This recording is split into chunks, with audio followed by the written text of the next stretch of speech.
Paytaxtda Binəqədi rayonu polis idarəsinin əməliyyatçıları silsilə uğurluq hadisələrinin üstünü açıblar. Təxminən 2 ay bundan əvvəl Gəncə şəhər sakini 34 yaşlı Azər Səmədov tanışları Mahir Aşırov və Ruslan Qasımovla əlbir olaraq Biləcəri qəsəbəsində vətəndaşa məxsus həyət evindən 10.000 manat dəyərində qızıl zinət əşyaları və 3 ədəd mobil telefon uğurlayıb. Binəqədi rayonu polis idarəsinin əməliyyatçıları hər üç şəxsi saxlayaraq istintaqa təhvil veriblər. Azər Səmədov dindirilərkən uğurlanan qızılların əksər hissəsinin Mahir və Ruslan tərəfindən satıldığını bildirib. Mən Reşatqan dedim ki, qızılları da götdüm. 3 dənə də telefon götdüm. Çıxdım, gəldim bunların yanına Moykiyə. Qızılları verdim buna, gəl apar sat. Getdi qızılları satdı, gəldi ki, 1000 manat pul çıxıb. Pul çıxartdı qızıllar, dedim, problemdir. Adama 300, 300 manat verdi, 300 Ruslana verdi, 300 də özü götdü. Boyunbağlardan birini tanışlarından gizli saxlayan Azər onu özü 1400 manata satıb. Gəldim kimliyimlə də sep satdım. Sep dedim, hə, kimliyimlə çıxartdım, tuladım ki, fərqini qızıl alırsan, bu kimliyimlə satıram da o qədər.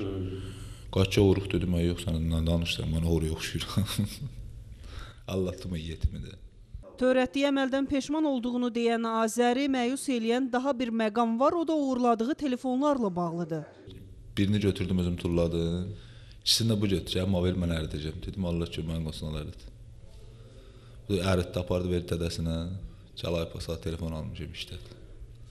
Papa da sağ olsun. Telefon yanan kimi oğlunu tutturdu. Oğlu da qardaşını. Şimdi qardaş da Ruslanı, Ruslan da məni. Binəqədi polisi paytaxtın müxtəlif rayonlarında silsilə uğurluqlar törətmiş Ülvi Hacıyev, Kamran Əliyev və Fərizə Heydərovanı da saxlayıb.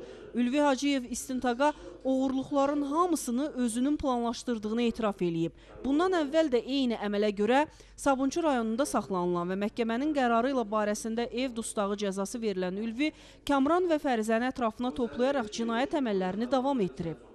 5 dənə cinayətim ona kimi olmuşdu, onları tanımadığım müddətə kimi eləmişdim özüm tək. 3 dənə cinayəti onlara sövq etdim. Mən qalxırdım binaya, Fərizəyə dedim ki, sən qadınsan, sən get döy, açsalar falan kəs soruşarsan, açmasalar mənə deyərsən. Fərizə evin içinə daxil olmurdu, 3 dənə evə gedib mənlə cəmi, 3-ündə də qapını döyüb, 3 kişi başağı. Mən daxil olmuşam evə, qapını açmışam.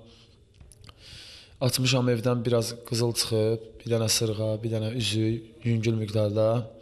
Elə ev var ki, notebook çıxıb. Taksi fəaliyyəti ilə məşğul olan Kamran Əliyevin işi ortaqlarının lazımi ünvanlara aparmaq olub.